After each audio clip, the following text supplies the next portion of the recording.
till people get in.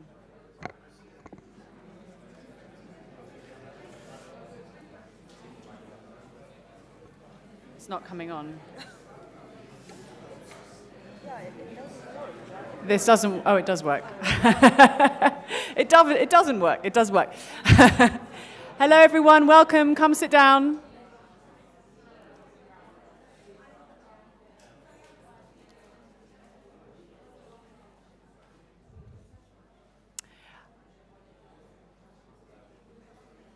Hello, everyone. We are ready to get started. The first surprise about this panel is that first, it's very large, but second, it's actually larger because this is supposed to be a discussion with all of you, so you're all on the panel, right? This is an informal conversation with everyone in the room. So we have questions we want to ask you as well. We've got things we want to say and questions we want to ask each other, but we really want you to participate. We want to tell you what problems you're trying to solve. We want you to tell us what problems you're trying to solve, and we want to figure out how we can work together and collaborate. So we're starting off with a classic framing for a conversation like this. You know, George Orwell famously once said, "Those who control the present control the past, but those who control the past control the future." We've seen increasing attempts by governments and authoritarians across the world to remove and censor really important information so that they can control the present and the future. We see China trying to erase large parts of Hong Kong's cultural memory and information archives. We see Russia trying to erase cultural artifacts to try and prove that Ukraine isn't a place, that it doesn't exist. We see the erasure of the historical record about the Marcos family in the Philippines. Apparently they got all their money because they found a pot of gold at the end of the rainbow. You can name it, right? It goes on and on. Today we've got a bunch of people here who are doing really, really important work to protect and to future-proof information. Information can be hidden away in archives, it can be gathering dust, it might be useful to us, but we can't find it. But what this panel is really going to discuss is information that's actively trying to be hidden, or that has a really immediate and pressing public interest value. And how we can find it, how we can store it, how we can protect it, and how we can find it, and how we can get it to audiences. So I'm going to ask everyone in this room to tell us one problem that they're trying to solve in this space, and then we'll open it up for a group discussion. And they've got questions for you as well. So I'm going to start with Mark Graham, who's from the Internet Archive and who runs the Wayback Machine, which I'm sure many of you in this room are familiar with, a great resource for journalists. Mark, what problem are you trying to solve? Oh gosh, I'm trying to solve the problem of universal access to all knowledge. That's the mission statement of the Internet Archive. Okay, we're not really doing that. But we are doing is archiving much of the public web, and that includes a large swaths of social media and other media, radio at scale, thousands of stations a day, television all over the world. We're trying to make this material, first of all, available to people today, to be able to access and to be able to reference, but also to preserve this material for future generations. We're trying to make our world of media and information more reliable and more useful to people to underscore the work that they're doing as journalists, as researchers, as activists, and others. I'll just give you like one example, okay? So Wikipedia, there's 320 Wikipedia language editions in the world, right? And there's about 125 million URLs referenced in those Wikipedia sites. Fully 20 million of them have gone bad. They've turned into a 404 or page not found. That we have identified and fixed by looking into the Wayback Machine and replacing those 20 million broken URLs with archived URLs from the Wayback Machine.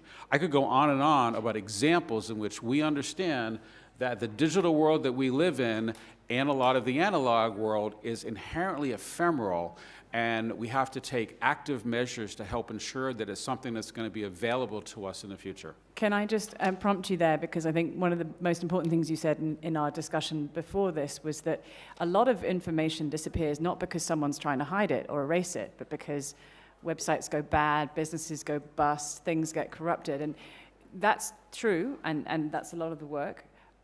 But in addition, you do very, very important work to take what's trying to be hidden, and keep it alive. So one example this of that. is true. Yeah, well, for example, you don't know what you've got until it's gone, right? And so we don't know what the next thing is going to be. But, for example, in Taiwan, when news organizations like Apple Daily or The Stand were shut down, we had been archiving them for years.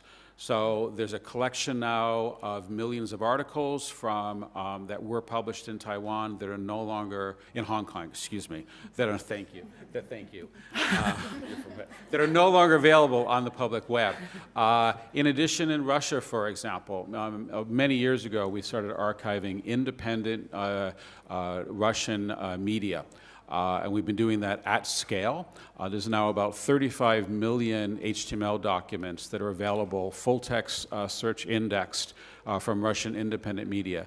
And when the war broke out in Ukraine, we recognized that what Russians were being told, and indeed people all over the world are told on their often state-run media run by authoritarian governments, is something that is not well understood outside of that language environment or geography, etc.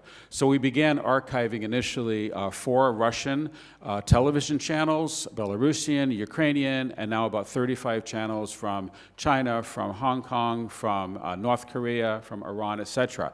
And then using artificial intelligence, doing a variety of things like transcribing the material from audio into text, translating it from the native language into English, and then using GPTs and other tools to be able to summarize the material, do full text indexing of it, and generally making it more available and useful to journalists. The New York Times, for example, did an article called "The War in Ukraine Through the Eyes of Russian Television," and they used our archives extensively for that.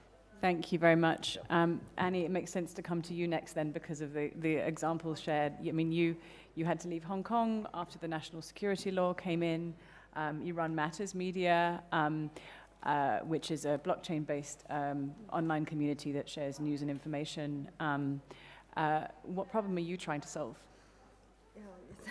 It's so hard to make it in one sentence, but I think the things I care most is to, first of all, to arouse awareness of ordinary people that they do care about the archive. So it's not about we keep archive for many people, it's about people keep archives for themselves.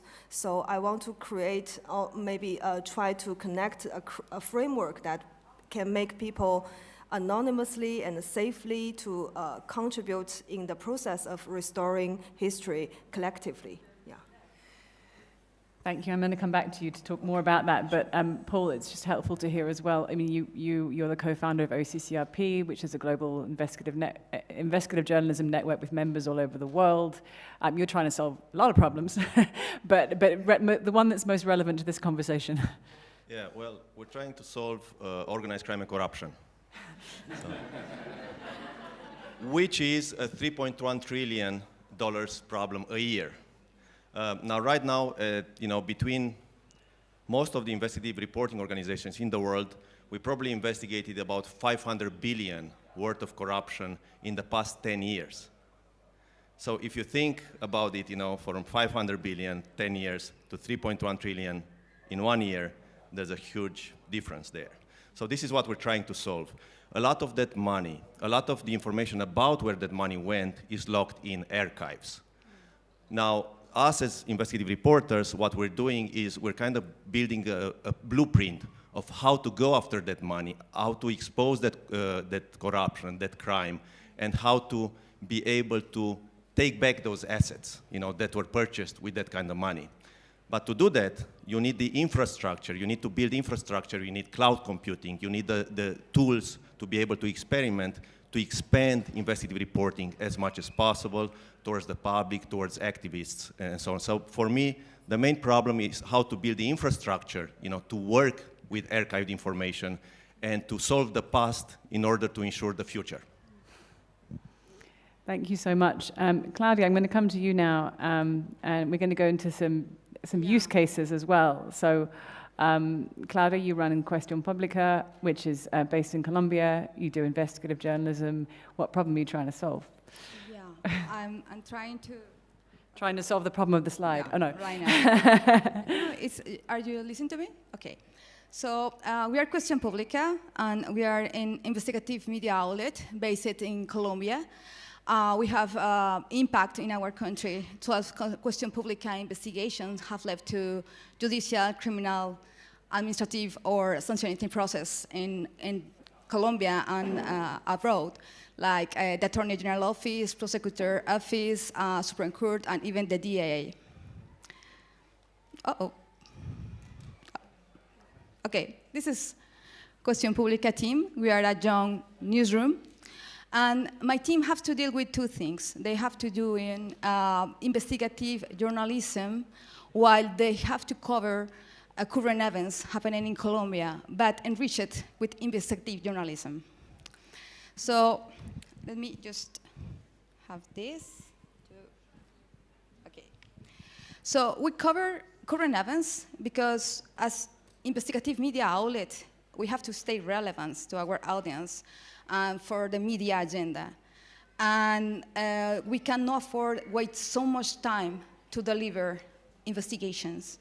So that's why we have to, my investigative journalists cover this current event connected with my archives. And that is the Odin project does, Optimized Data Integration Project.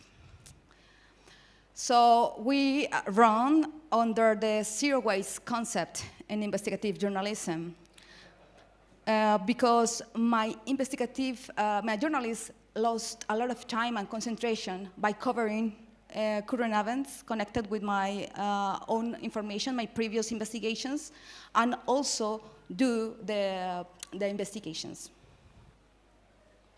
So we have, over the last years, we developed 2 large data-driven investigations. That is a game of votes, and we know what you did last legislative period.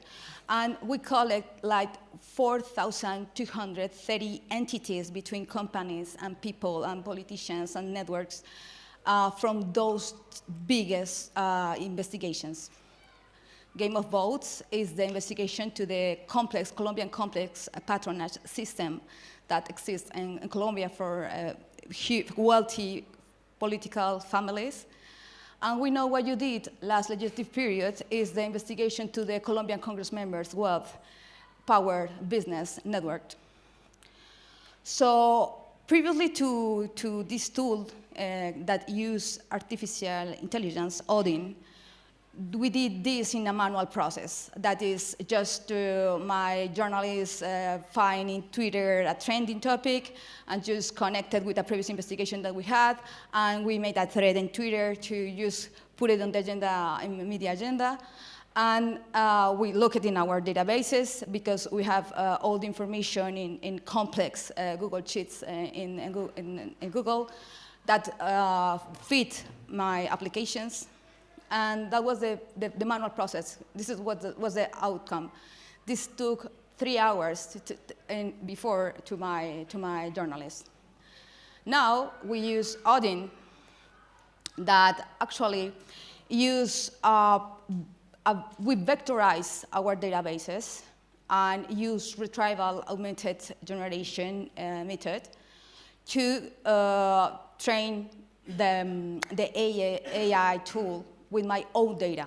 And then I trained the AI with a few shot here.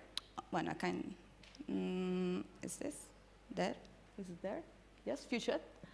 And with fine-tuning. So the most difficult thing here is that the AI has to provide the thread with my voice, the tone of my voice and my style, how I speak with my community in social media. And Question Publica speaks provocative, ironic, sarcastic, acid. So that's why we use few shots and fine-tuning to just adjust the voice of that Odin come up in the draft. So this is an interface, actually. So my journalists put in the interface at headline what is happening in Colombia. For example, Supreme Court starts an investigation to a questionary politician, and then they have to look in my databases the name of the politician and connect what is happening and what we previously investigate about this person. Then Odin find the facts and connect the context of what is happening with the current events. And Odin make the compilation and weight of the relevance of the findings. I mean, if it's something regarding corruption or assets, the Odin can just prioritize accordingly with the headline. And then Odin generates a draft, creates a Twitter thread, and in the final stage, they put the tone, the style, as Question Publica speaks. They can export it in an Excel file, or they can just edit on the interface. This is how it looks. And now a process that takes 3 hours was reduced to 15 minutes. And these kind of tools can improve the workflow efficiency, productivity, scale our productivity doing investigative journalism. And we're aims to create multi-format content in the future, and also automate the connecting trending topics by using API connection from social media, and we connected with our databases. And that's it. Thank you. Thank you. That was awesome. So that's a really good example of the focus of this conversation, right? Stuff that's sitting around in an archive that is suddenly hugely relevant in the context of what's happening on a particular day, which saves us time, but also helps us hold power to account, speak truth to power. And I think, but also the concept of zero waste, I think, is going to be picked up by Jacob, because, the problem you're trying to solve is one of no waste, as well as other things. So please tell us what Outriders does and what problem you're trying to solve. Does it work? You can hear me? Yes. So the problem I'm trying to solve is which party to attend tonight. There is like 6 of them happening in the next 3 hours, so that's the one problem. And you're so cool, you got invited to more. Yeah. I will let you know later on. So I'm Jakub. I'm from Warsaw, Poland, where I run the organization called Outriders. And the problem we're trying to solve is basically how to monetize the archive of the stories we are creating, because what we do is that we cover global issues or global events primarily for Polish audience. And this is like our natural audience, but actually for each story we produce, we only use 2-3% of the content we create. So we started to think that this is actually a very unused potential, because for most independent media organization, archive looks like this, you know? So, and then when I look, Minsk 2021 photos, it takes, shitload of time to actually find it, And then I find this one folder called Belarus. And it's there, after browsing through 2,000 images, I found the one I wanted to. So our stories are very cool. And we, for example, have a huge archive since the war began in Ukraine. We are basically there on a daily basis. It's a huge, vast amount of content which is not used. As I said, we only use part of it. Or here is a story which we'll publish later this year, but we already know that it's going to be it has a potential to attract some publication partners, because we have a journalist who is in Myanmar for past 3 months and is going to be there for another month. And that's a super unique content which no one else has. AI will not create. And we are actually in a very good position in the battle of AI. Field reporters, original content creators, I think, are good. So we are just trying to think. So what we do is we partner with other organizations, whether they are in Poland or in different countries, who may think, okay, we really want this Myanmar story, our audience, wherever we are, whether it's Mexico, United States, for example, they take it. So we are trying to build partnerships there. But what we are also trying to do is, here's an example of a different project. Here is the mobile version of it. But as the Walls of Europe, the investigation we have done last year with Por Causa Solomon and El Confidencial, we built from it something what I call new products from new content based on all content. So if you are covering migration, for years, basically all of your archive, it can be used as news, because suddenly you want to compare things, Lesbos 2015, 2020, 2022. So that's very important. So what we do from those projects, we actually started to develop spectacles, and now we share them with different galleries and museums all around the world. So they can tap into, it's a digital representation of those stories. So if you run a little gallery in Buenos Aires, we can send you this stuff, and you can immediately have this story on your screens and so on. So this is what we do. I think it was 3 minutes. Thank you very much. Thank you so much. Yes. Monet, we've just heard from a lot of journalists who are producing really interesting and beautiful content from archives, but of course that's not the only use case. One thing I think maybe not everyone in the room is aware of is that often if you use material to do a journalistic report, an investigative report, it then can't be used later in a legal case for various reasons. It might become inadmissible for whatever reason based on that jurisdiction. So Sudan Archive does you work with a lot of different stakeholders. You work with journalists, you work with people who work in law. So tell us a bit about what you do and what problems you're trying to solve. Thank you so much. So first of all, our old brand was Sudan Archive, but now we're the Sudan Human Rights Hub Archive. No worries. And what really we want to resolve that all the content that generated by journalists and created by as well community journalists, that's captured and as well preserved, and as well we add one layer or another like to make it processed, and we add kind of like more to make it like authenticated, and to make it like available to be used for legal cases or as well at least for advocacy.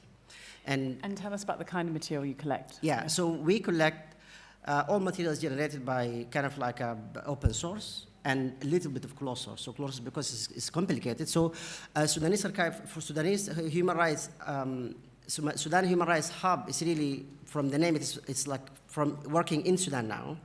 And it is the archive that we did with our colleagues and a lot of support from other organizations in order to help the Sudanese people to collect this data. So it is open source mainly. That includes videos, footages, a public statement, and other materials that are considered as open source. And we collect all these materials, and we make sure that it is authentic, and as well we make sure that it is analyzed in a way to be able to make it available to be used for not necessarily kind of like accountability that's supposed to go to a court, but as well we can use it in order to enhance policies around Sudan. Yeah, so I mean, give me some examples of the stuff you've archived and how it's been used. So we collect data, for example, and now there is a war, unfortunately, in Sudan, and this week it's really kind of like turned the first anniversary for it, and which is the Sudanese people are living under that kind of like really serious condition. We collect data connected to kind of violation of international law, violation of international humanitarian law. For example, we did one investigation that really kind of was to speak about violation against health facilities. That includes the health facilities themselves, and as well includes health service providers. And we collect this data, and we make it into investigation that can enhance the policymakers, like the UN agencies, and as well the stakeholders in other like in all kind of jurisdiction to be able to take a step. Some of that data as well can be used really to kind of to go into the sanction mechanism. We kind of collect this data and make it analyze, and we submit it to some sanctions bodies where they can help to reduce the suffering of the people in Sudan. But the example I gave about the attack on health facilities, that we really did it like just to kind of give an idea about how the war is really affecting all the actors, including the health service providers. Mm-hmm. Thank you. So we have much more time left, and this is supposed to involve all of you as well. So I've got plenty more questions I would like to ask the panel, but I want to give everyone in the room the chance to do that first. And even if you want to share a problem you're trying to solve, that's centered on archives and either sourcing them, protecting them, or using them. You can share your problem, you can ask a question of this panel, hopefully do both. We might have some answers, we might not. So we'll take a few questions. There's one guy here to start, and then just let me know if any, and then another person in the front here. We'll take 2 questions in each time. So I think we need to hand one of the microphones over to you. Yeah. Here, he's here. Yeah. Thank you. Thank you very much for sharing your brilliant experience to keep important archives. My question is based on recent issues, what's happened in Azerbaijan. One of the public interest media, Toplum TV. During the few days, government arrested 7 representatives of this media, which is our former colleague Khadija Ismailova. She's take a lead in this media. And they're under torture, confiscated mobile phone of system administrators and administrator of YouTube channel. And they are literally remove all of their content in all social media channels, from TikTok to YouTube. And that's what's happened after we asked a few platforms and TikTok, for example, say, guys, we have an accident happened with our colleagues. It's small independent media outlets which has survived in the very difficult conditions. Is it possible to recover somehow this archive because they make lots of investigation, etc.? They say unfortunately for us, it looks like they remove their content by themselves, which is shock for us, for example. And my question is, how it's possible for big tech, especially for Google, which is also greatly support this conference, to make some kind of modification of their policy and provide for public interest media such kind of archive on their platforms. When it's somebody hacked your account, at least in the 30 days they can keep these materials, and all of our journalist activities which is produced in the 10 years, we can't lose in the one moment. Okay, thank you. If it's small companies like yours, guys, you are successfully do this, you can keep in archive for many channels, but Google can't do this. How it's possible to do this? Okay, well, you don't ask easy questions, although I think there might be an easy answer to that one, because I think the answer is they do have it. But anyway, let's see. We'll answer that in a moment. And then the guy in the front here. Thank you, Paul. Hi, everyone. My name is King. I'm from the Pulitzer Center. I also help organize the Sigma Awards. So at Sigma Awards, it is a data journalism competition. So what we are trying to build is we want to build the archive of the best data journalism. This is in our 5th year. So the problem we face is that, of course, we archive the applications sent in by all the data journalists, and that we make it open data. But a lot of the websites that have all these amazing projects, right, they can't be archived because if you're doing a data journalism projects, usually you have a lot of interactive elements in your story, maps, and things like that. And you use a lot of external libraries. Or sometimes you embed them as an iframe, for example. So which means the content on the page are stored in many other places. So we have been trying to figure out what is the best way to keep these best data journalism projects, because those are very important storytelling as well as reporting. So we are still looking for answers, and hopefully some partners can help us to figure out the questions together. Thank you. So I will let as many panelists answer as many of those questions as they feel able to do. So I'll just start with you, and we'll go all the way around, and you can answer both or one of them, depending on what you've got something to say about. Well, I think, this is really a question for Mark. But, I mean, the situation with Toplum TV, we're trying to help with that, obviously with the information that was already lost. This is something that the platforms like Google, should be a bit more mindful about. And I know about this case because we're in touch with the people there and at all times. And in the past, what we've tried to do is to smuggle information out of the country on hard disks and do these type of things, But that's obviously kind of the brute force approach to this, and I'm sure Mark has the solution to indexing these stations and all. So. No, go ahead. Possibly. I mean, a few things. Everything that we have in archive, we make freely available, generally speaking. We've been doing this for 28 years, and I'm here to try to learn how we can do our jobs better. So I'd like to talk with you more about your specific use case. An example might be TV Rain. TV Rain was an independent television channel in Russia. When it was shut down, the archives were only physically in Russia. The archives were gotten out of Russia. They were shipped to me.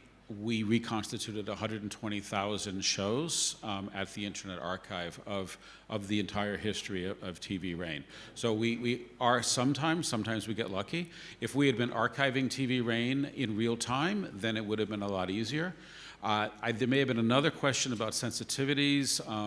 We do respond quickly in times in which people are at risk, personal safety, to take appropriate actions to try to protect people for those kinds of situations.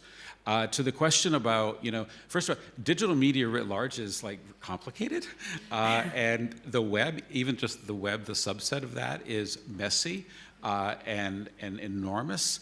There's a range of media, for example, Flash, which was very popular for a long time, no longer supported on popular browsers. Well, we've been archiving Flash for 20-some years, and only in the last year have we come up with a JavaScript-based, server-based emulation package to make it such that if you replay most of the web archives, including Flash, that we had been archiving faithfully for 20 years, now many of those Flash objects will in fact replay in a modern web browser. So that's the case in which the emulation took a while but eventually caught up. To a specific question about how to archive a full stack application with a back end, etc., I might recommend Docker. And then create a Docker image, and then the Internet Archive is really two sides. It's the Wayback Machine, 800 million web archives, 1 billion added a day, and then there's archive.org, which is about 100 petabyte worth of other material, additional material that people have just uploaded. So you can upload things to the Internet Archive as well. And I can go into more detail one-on-one with people. Thank you. Annie, you can answer this as well if you'd like to, but I was just going to sort of recap what I heard here and make sure that that's correct, which is that if your content is at risk, if you are at risk, your organization is at risk, back it up with the Internet Archive all the time, right? So that's something you can just do. You can reach out and do. And you don't need anyone's help to do this. Yeah. Internet Archive is completely free. There's no advertising. Just create an account and press the upload button. That's one way. Yeah. If you want to have things in the Wayback Machine, web.archive.org/save. Yes, there's an API. Yes, there are interfaces to Google Sheets to do things at scale, and more things I could go into. So then you don't have to rely on the platforms, which is, I think, a key lesson that we all draw all the time, which is don't rely on the large private tech platforms. But then the second thing I heard you say, and go into as much or as little detail about this as you want, is that if someone is at risk, and they are at risk because their content is on the Internet Archive, what do you do then? Safety first.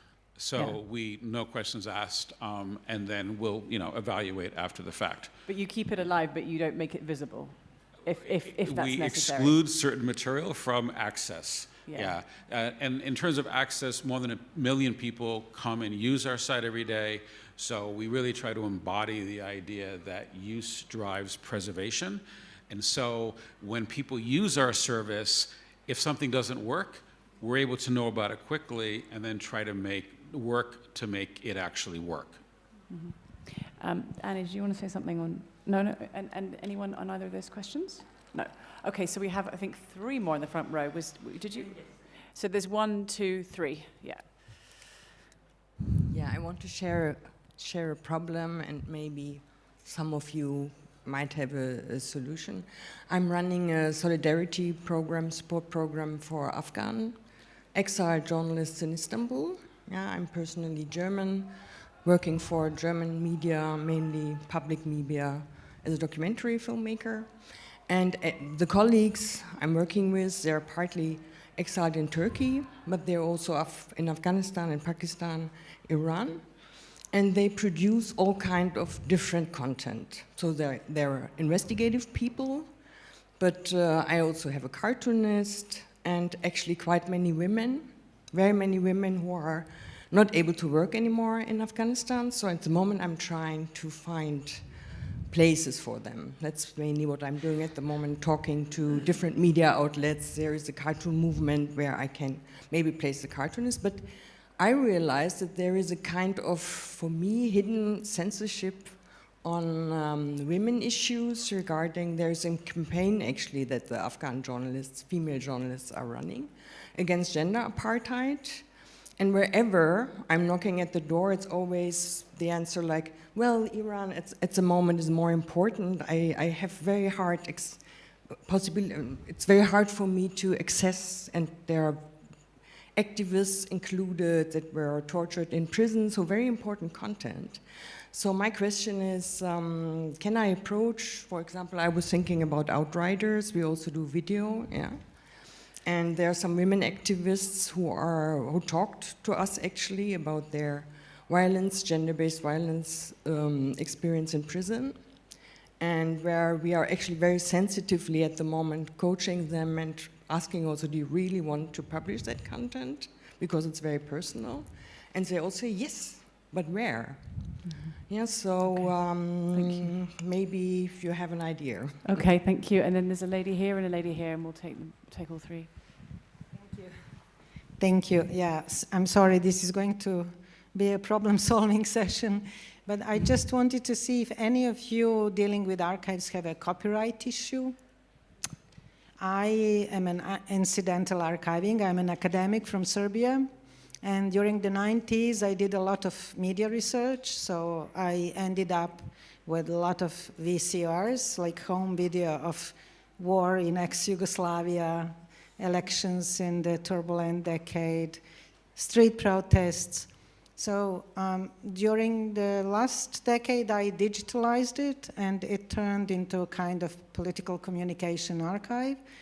I was using it mainly for research purposes in academic circles. Most of these TV channels don't exist anymore, but now I sort of have a digital version of analog TV production, which, as this is a very disturbing and unwanted memory in the country. Now I'm trying to build up an openly accessible archive, but I don't know how to solve the copyright issue. Some of these TV channels don't even exist. They were closed by the government or raided by the police. Some do exist. One is a public service, which is okay, it's the public money that financed it. Maybe I could make a case. But yeah, and it's kind of archive at risk. It's kind of unwanted memory. It's kind of a little personal archive. So I don't know what would be the basis to ask for a copyright. I can have a restricted access. So yeah, if anyone has an idea, I would appreciate. Thank you. Thank you. It sounds like really important material, particularly these issues continue, right? Yeah, we'll answer that one. Hi, my name's Hannah Tamiz. I'm a staff writer for the Neiman Journalism Lab, where we write about journalism innovation. And I'm really curious, from all of your experiences and at the same time seeing like digital news sites open and close in the last few years, like how do you think about the idea that the internet is forever? And like, and how do you think about journalism as the first draft of history when it has the potential to disappear? Thank you very much. We'll start with you on this side now, since we started the other way around first. Yes. And everyone, just feel free to answer whichever questions you want to. Yeah. So I'm going to start with you. It's a tough question, to be honest. A couple years ago, when the Romanian magazine Decate Revista shut down, I was envious of them because at least they also had a printed version, you know, so they can approach their bookshelf and they see the years of their work still there, you know, even if they don't continue to do it. So I don't know if printing everything is the way to go, but there was something about, you know, non-digital media there. I think it's a huge problem, especially, for example, sometimes in exile media, that when journalists are evacuated, websites are lost, and so on. I'm happy that we as Outriders are able to do more offline stuff these days. So that's one way of thinking about it. As it will continue, it's hard to tell. We've had a situation in Poland, for example, with the new liberal government, which when they were trying to restore the public media, which for 8 years were just propaganda media, they shut it down for some time. They blocked the access to the website, and after it, they actually removed certain articles and TV shows which were produced by the propagandists of the former government. What do we think about it? Well, I leave you, because that would be another session, but it were the liberals who actually inspired those actions. So that's one thing. To answer the question quickly, because it's more about archives here, let's talk after it, you know, and I'm happy to point you into the right direction. And I'm happy now pass the mic to our boss here. So. No. Oh, yeah, let's. You can choose the microphone now. Yeah. Okay, I think really like the idea of internet forever. So in Sudan, for example, last year, the internet we faced like shut down for a month and month. And from some areas, even people with the data, they cannot submit the open source.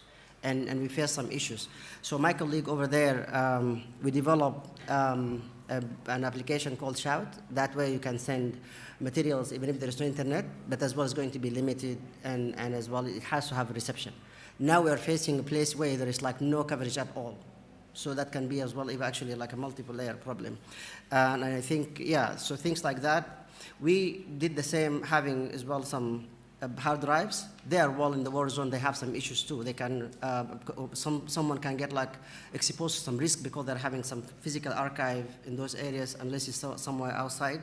And I think, yeah, that's as well an issue. But I think the double having one in the cloud and as well something, a hard drive, I think is the solution for that.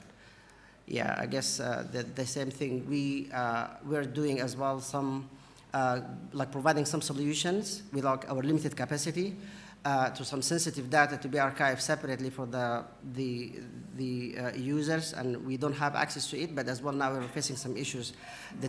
Our technician is supposed to access some part of that data. So this is an issue too, but like it's really, there is no solution to have the data is like really private, 100%. So I'm not sure about that yet, but he can give that. And do people want to take the copyright question in particular as well as any others? Mark, did you want to come in on copyright? Sorry. I'm going to address copyright. Very briefly, I'll just say I'm not a lawyer, and we have a term of service. Generally speaking, people upload material that they have the rights to. At least in America, the Digital Millennium Copyright Act offers some protections for platforms. And so if we receive notification about offending material, then we will take appropriate kinds of actions. But we work with many, many people. I work with Ian Johnson, Pulitzer Prize-winning author who recently wrote a book called Sparks about and he created the China Unofficial Archive. He gave us 50 books written in Chinese and 150 videos.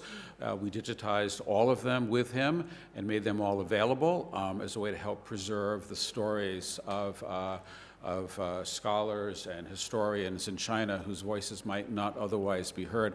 I wanted to address a different topic, the one about, is the internet forever? No, parts of the internet may live for a long time. I don't know that anything's forever. With regard to journalism, we go way out of our way to try to archive much of the world's media, much of the world's journalism. I compiled a database of 170,000 news sources around the world, and we archive about 50,000 of them every single day, millions and millions of stories a day. But there's some trends that are like working against us. About 75% of major news organizations in the United States are now behind paywalls. You know, there's an adage, it's got the truth is paywalled, but the lies are free. Right? And we all know that more and more of the lower quality media is free, which means it's propagated on social media, which means more people get exposed to it, and the quality journalism is not. This trend is accelerating in part because of pressures that publishers are feeling from AI companies. You know, the challenge around archiving news is not money. We have enough money to do it. It's not technology. It's decisions that are being made by publishers, people that some of you might work for.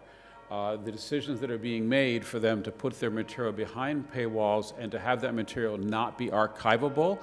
And in fact, going to archives like the Internet Archives and others and requesting that all of the material be excluded from those archives. I always just said, Silicon Valley, these AI companies, they probably have it all. So trying to go to an Internet Archive or other archives and say, exclude our material because we don't want the AI companies to have it, may not be a winning argument. I had a question on that, which is if many of these entities are no longer exist, who would come after you?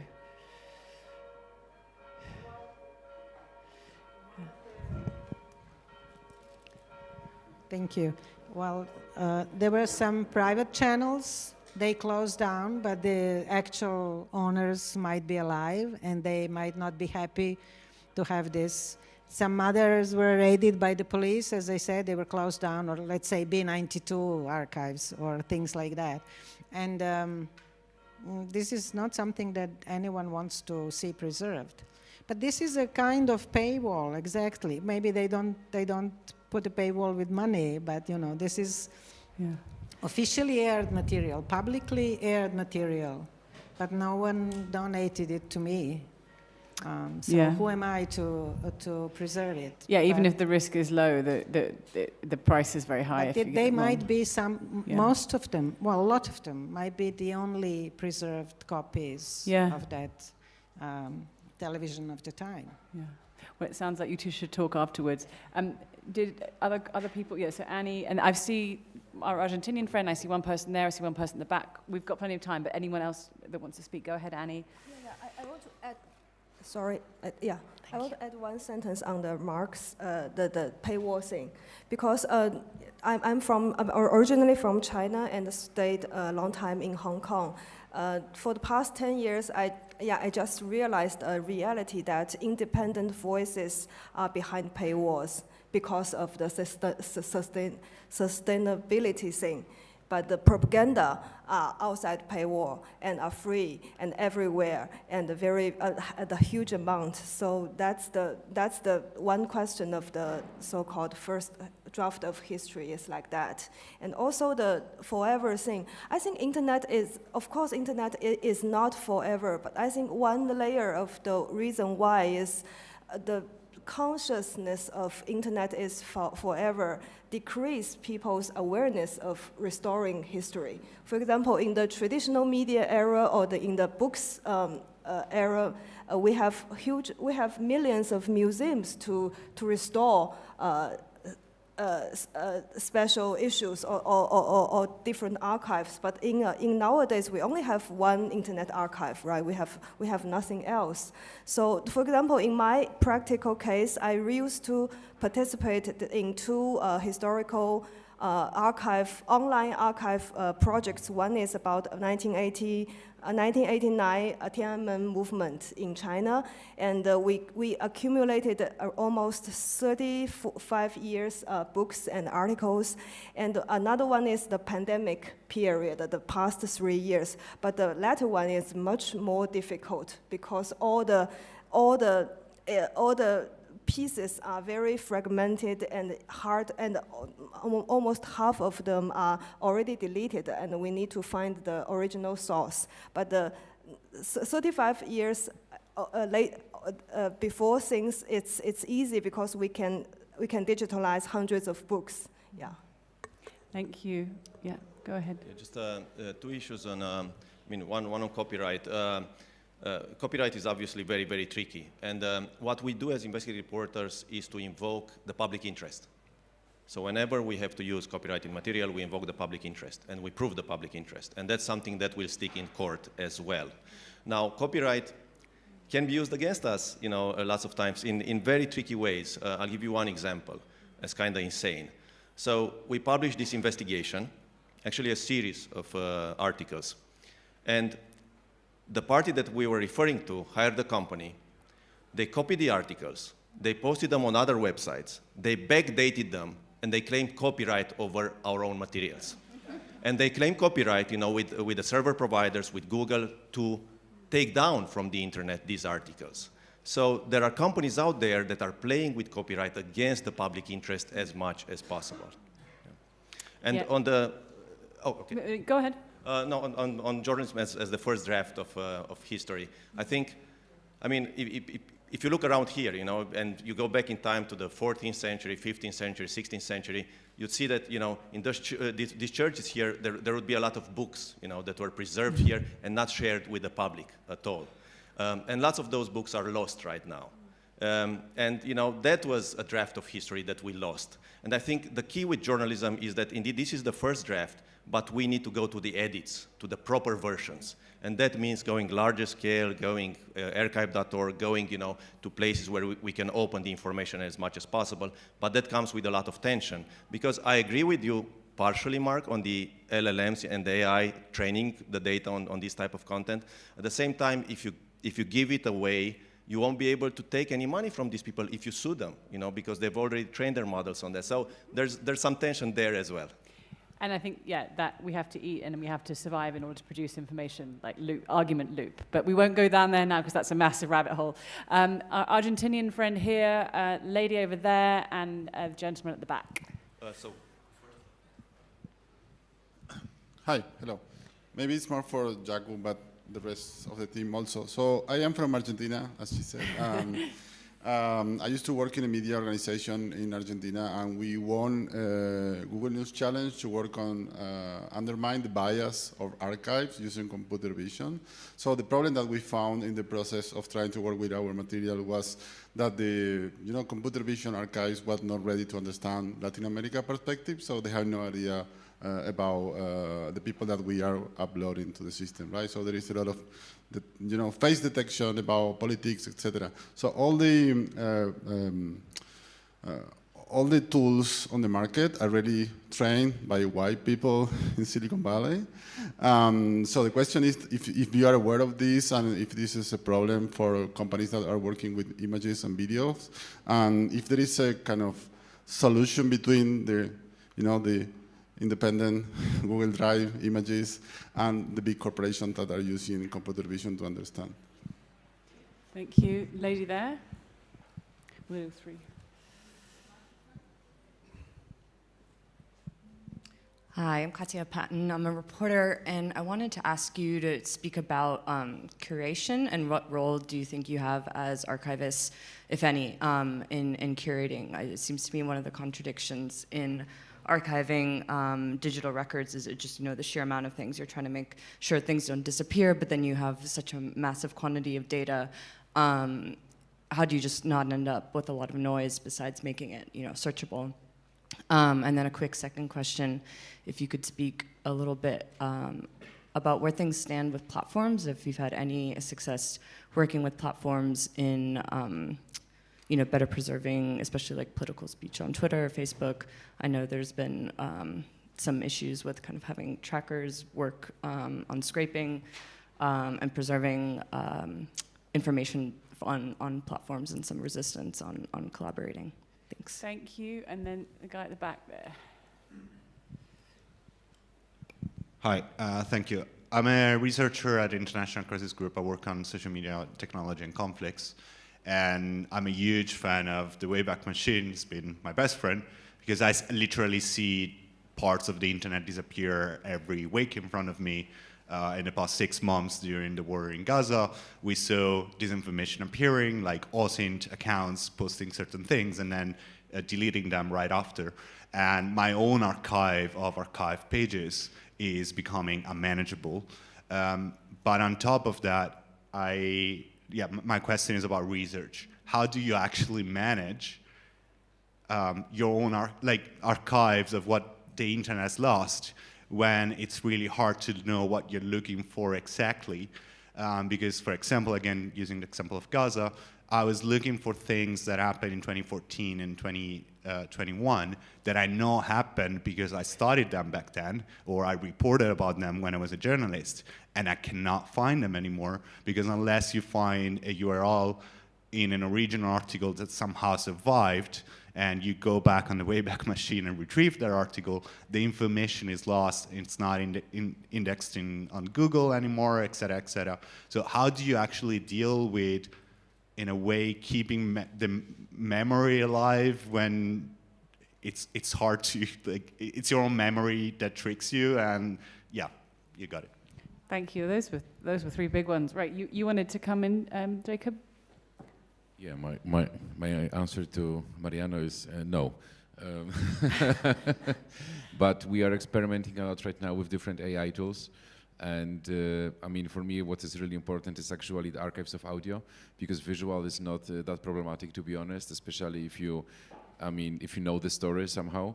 But the audio is a big problem for us, you know, because it usually arrives in different languages, you know, it's big files, sometimes big recordings, and to make that more searchable easily, that's actually a different way. And also, I mean, here with audio, the, you know, non-English languages are always, you know, screwed, you know, so, I mean, if you are outside of the global languages, you know, English, Spanish, then you're basically, you have to wait a couple years more in many cases. And if you have a very little language, I don't know, Georgian, for example, Armenia is not even on Google Translate properly or something like this. I mean, sorry, it's on Google Translate, but the Armenian is so bad that it's not pushed to different tools, so they are not on Pinpoint or something. So that's another issue. But with AI tools, I have a huge hope, actually. I mean, if you look at very simple tools like Google Photos, you know, and so on. So we're actually trying sometimes to hack Google Photos to analyze our little images, but we don't have a proper tool yet for this. And I fully agree with you that there is lots of biases, and you can clearly see that, you know, white people are behind configuring them. Thank you. My name, did you want, which of those?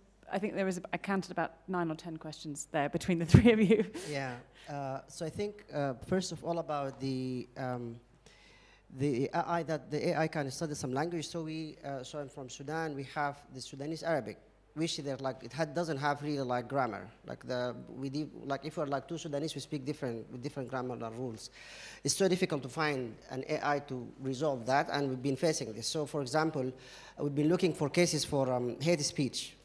And for that, you really, like a Sudanese person, is supposed to listen to the whole audio of the record in order to be able to detect what exactly can be considered as hate speech, among other things. We were like as well looking with like very kind of like big companies. They managed to find AI for other things, but like this is still on the research and that. About the scrapers issue, we faced some massive issues that connected to, especially Facebook. Sometimes it doesn't go, and sometimes there are like we're facing some issues. We're waiting for like the data to be received. The amount of data is like pushed to the online platform is not received in the archive, and just like as well, we're going back and forth with that. Sometimes even you have to go and download the material and just like upload it again. And that is the thing, just like these kind of companies, sometimes they protect the materials from being archived too.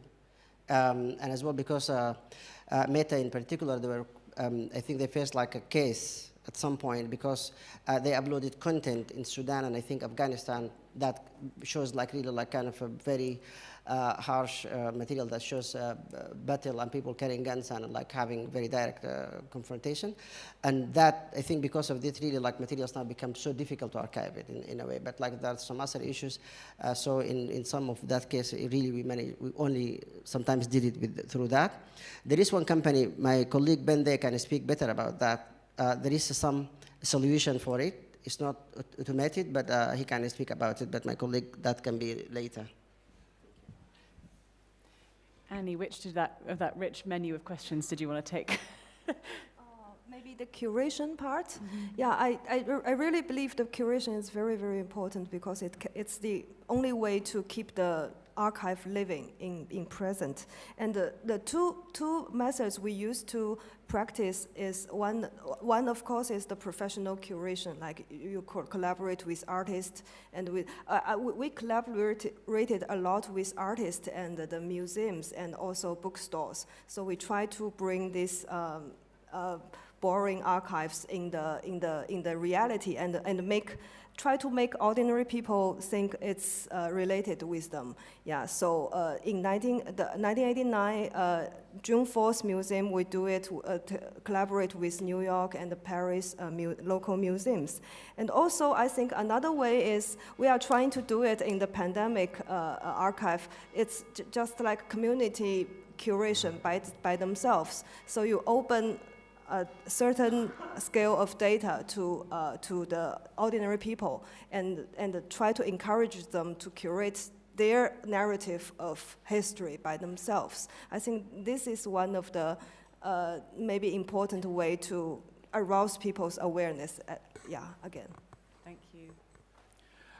I would put curation in the larger context of trying to make things more useful. On archive.org, most everything that comes into the system is automatically run through an optical character recognition process. It's full text index for discovery. There's extensive metadata that can be associated with any object, and it's easy to edit that metadata.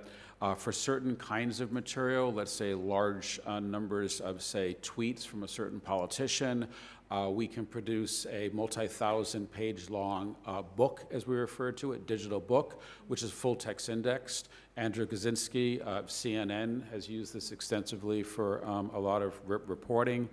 Our open library service, which has metadata on about 20 million books, is highly curated by a large collection of volunteers. Our scholar.archive.org collection of tens of millions of open academic material has rich metadata associated with it. I'll throw in a wild card here, claims and reviews, fact checks, if you will. We've worked with many members of the International Fact-Checking Network and compiled a database of about 250,000 fact checks. These are all fully integrated in with the Wayback Machine. If you enter in a URL, let's say it's something that someone has posted on Truth Social that's been fact-checked by, say, Reuters, then a yellow banner will come up on the top. And context about this object can be found here. Click, and you can click right to the context. We think this is a model that some of the larger browser companies, for example, could adopt. And then finally, on the Wayback Machine, yes. It is not very easy to discover things in the Wayback Machine unless you know the URL. So, to address that, over the last couple of years, we've begun to build collection search. There's about 30 collections right now. I'm building these collections based upon suggestions. So if people want to come to me and say, Mark, it'd be great if you could build a collection about all of whatevers, I'll see what I can do. But something that exists today, there's a collection search now. This is all full text search of 1 million Gawker articles. Gawker was sold twice right in the last few years, and all of the articles we're taking offline. I already mentioned the shutdown organizations in Hong Kong. About 150 media organizations were shut down in Turkey after the failed coup there, and those are accessible. I mentioned the Russian independent media. There's 34 million articles there indexed. And then finally, North Korea. 9 years ago, I decided to start archiving all of the publicly accessible North Korean websites. And those are now all full-text index available from web.archive.org. Go down to the bottom, collection search. What I want to hear more than anything else, and maybe one-on-one afterward, is ideas about how you think we could make discovery, curation, usefulness, use, etc., as well as collection of the archive more useful for you. I've got an idea. Okay. Lots of media businesses fail all the time, and obviously Gawker is a very high-profile example because of what Peter Thiel did to Gawker, but I wonder if there's a way or a system of like categorizing and systemizing all the media organizations whose businesses just fail every year, and like searching that as a group. What were you going to say? I was just sorry. There is a group of volunteers called Archive Team. and you can go Google archive team, and you can join archive team yourself. It's kind of, think of like SETI at home, like distributed discovery of like extraterrestrials. This is distributed web archiving, and you run software on your own computer, and they have this amazing community that is just constantly looking for a country or a company or another entity that's about to go under or something like that, and then they swarm like all hours of the day. And I'll wake up in the morning like, oh my God, they've swarmed on whatever, and then begin uploading those things to the Internet Archive and the Wayback Machine. What's it called again? I've got it's called Archive Team. Archive Team. All yeah. Right. Thank you, Claudia. Which of the rich menu of questions did you want to answer? Where is the microphone? We lost the mic. We can do. There's one here. There was one about curation, and there was one about platforms, which I didn't address at all. Yeah. But. So Yeah, there's still a platform question for for us, it's a problem to preserve our internal archives. I mean, we have our information in so many platforms, and it's an issue how to consolidate it in only one, even for our investigation process. I mean, we can optimize our investigation process if we can compile all our data in one place. And we are thinking about how to do it in the best way. And all these platforms, even for us, we have the same problem. We make a lot of data-driven projects. And sometimes we have some amazing data visualizations that are now shut down because that tool is not available no more. So I don't have a solution. We are thinking about it. And also, it's important to preserve this, even for the proofs, I mean, the evidence that we have in our investigation. We have a lot of judicial harassment, and sometimes when we are in the judicial process, we have to show our proofs. And sometimes they are not available because we take the information from another media outlet or from a government entity web page. And when there are changes in the government, they shut down the previous page, and we don't have any more that information.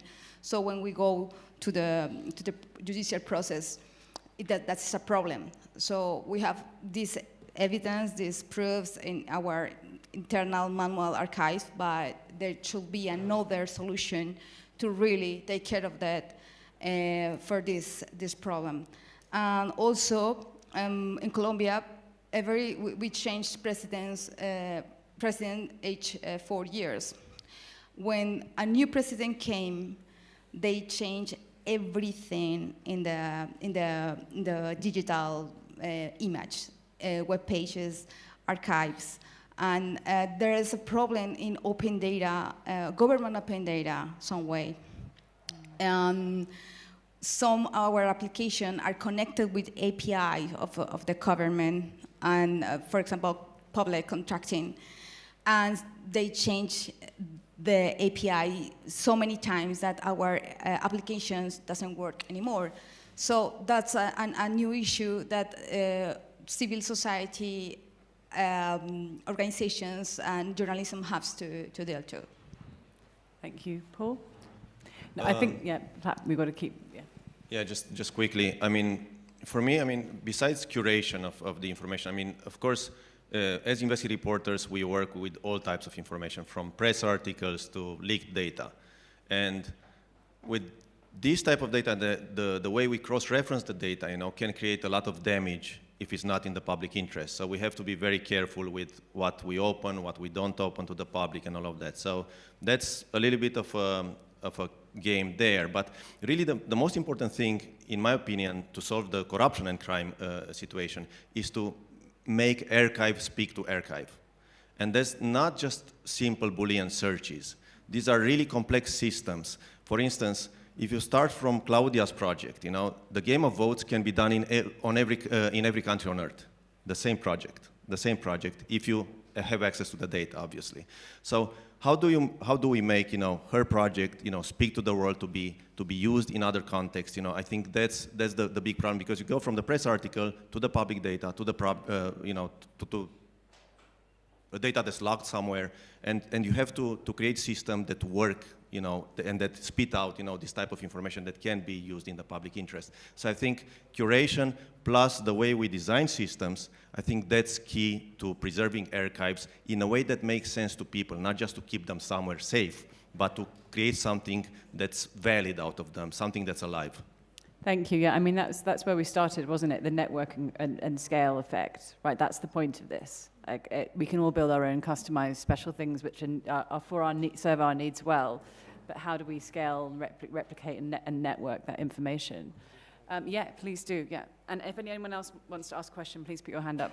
Yeah. So as well, I'm not sure if it works, but yeah. Okay. As well, for the archive, the data we really gather at the Sudan Human Rights Hub, we gather it, and as well we make at least like everyday submission to some institution. Either we classify some data that to be shared with journalists to make like an article that at least to announce that there is a data. And as well, we have a plan to make kind of like data visualization for like every 3 months in order like just to make like public what is in the data that people can understand, they can request, and as well to make it, to make like use of it. And the last part as well, we reach out to stakeholders in kind of advocacy effort to make them engaged, to request for more data, and as well to make an impact based on the data we are archiving. So we don't archive the data just to keep it safe, but as well to make it every day has like a purpose to be used for. Thank you. Yeah, it's a really important point. Like what you do with it becomes its own archive. There's a lady at the back who wants to ask a question, and there's a gentleman at the front. Thank you, Paul.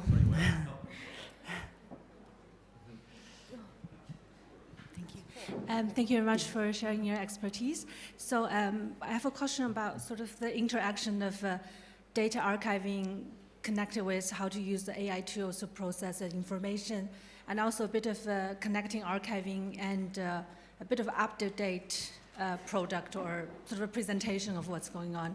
Like, for example, if we use the analysis of Ukraine war as an example, and how, if we want to do some kind of keyword tracking or media monitoring project using the, for example, Wayback Machine, what would be the best sort of suggestion that you can give to be able to work with the archiving that already have done, but kind of using AI tools to be able to process it, but in a batch, and instead of looking or having a product that dates back to 10 years ago, but more like a sort of having a bit more relevance in the sense of can provide result to the up-to-date wars or struggles that's still going on.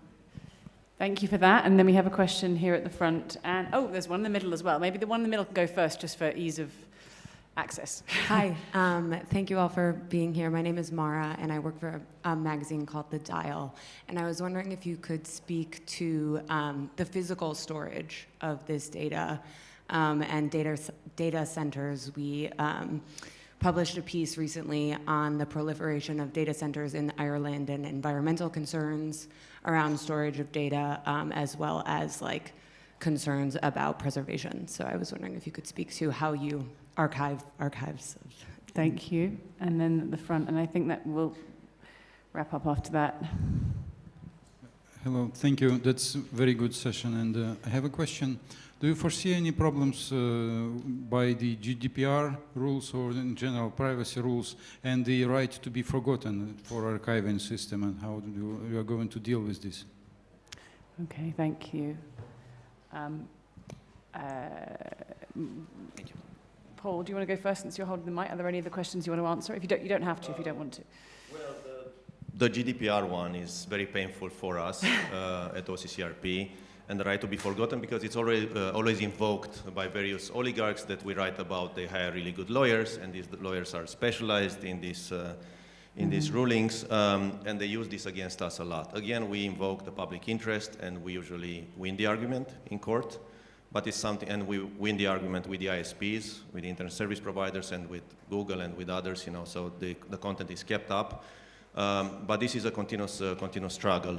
And then on the, I mean, this is another big problem. I mean, how you index media and how you look over the media, you know. So at OCCRP, we created a system that's called Aleph, where we index all types of data.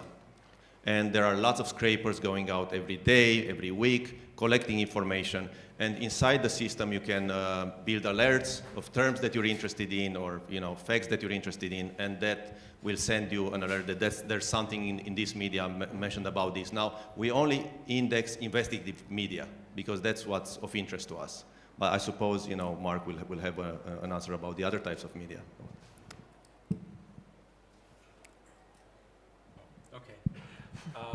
Well, let's see. I'll address the physical archives question maybe a little bit first. So, in our case, we own and operate our own data centers.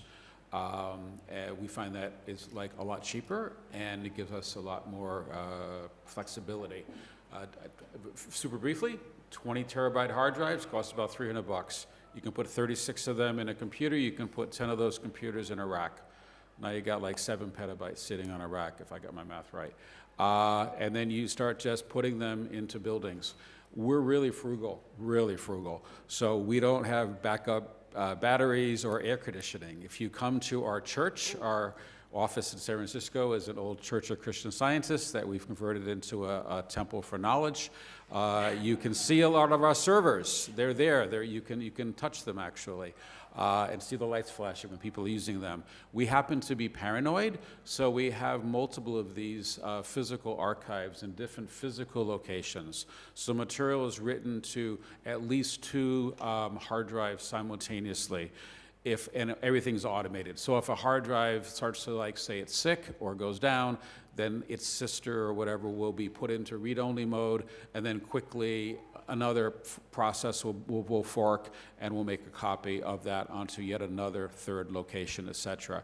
And we are right now building on a new data center in Canada, and we have a partial data center in the Library of Alexandria. We donated a version of ourselves to them some time ago, and also in Amsterdam. Was there a question about climate impact? And I mean, if you're not using air conditioning, then I guess there's, but yeah. Yeah, there's a footprint. And there's a footprint. We don't have tons of GPUs, so it's like actually a lot way less than if we were doing, computational work on top of it, but. Right, okay. But we do heat our building with the heat that comes out of the machines, so it's, it gets chilly in San Francisco.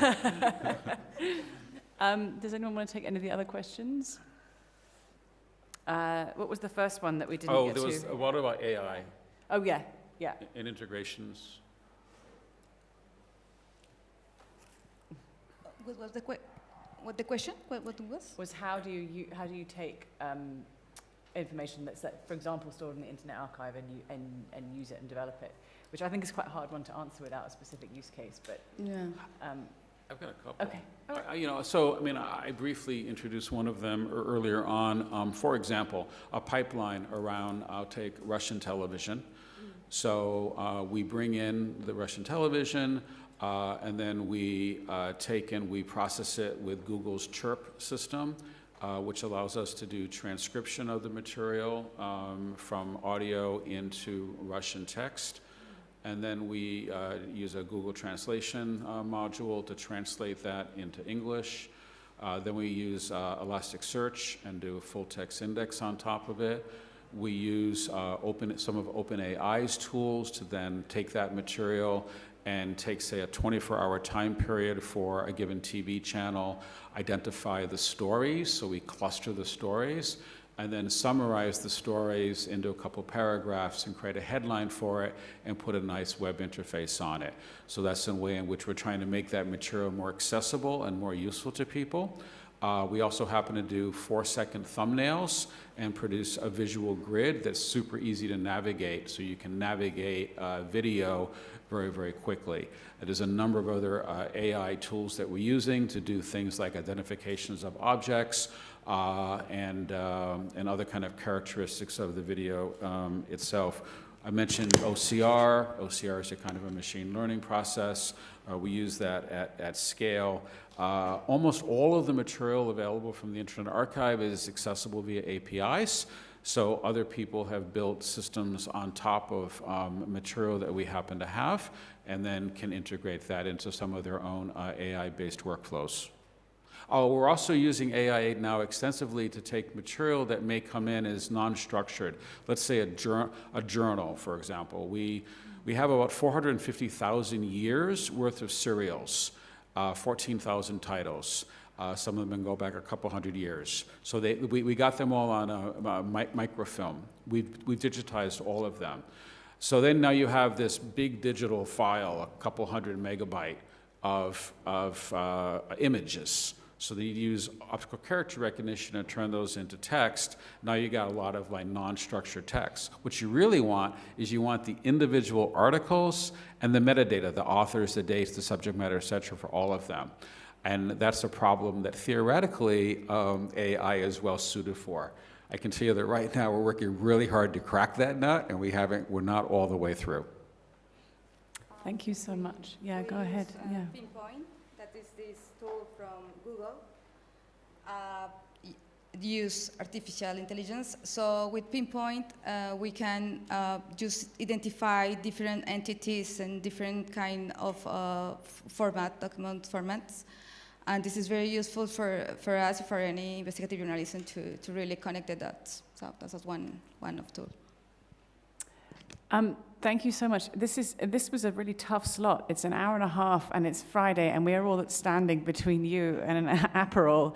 And so I'm incredibly grateful for the amazing, I think more than half the people in this room asked questions, and for the time that the panel's given to this. I think your premise was to come here and figure out how you can be useful to everybody else. So please find Mark afterwards if you have other ideas, and please continue the conversation. But thank you for your stunning commitment to this.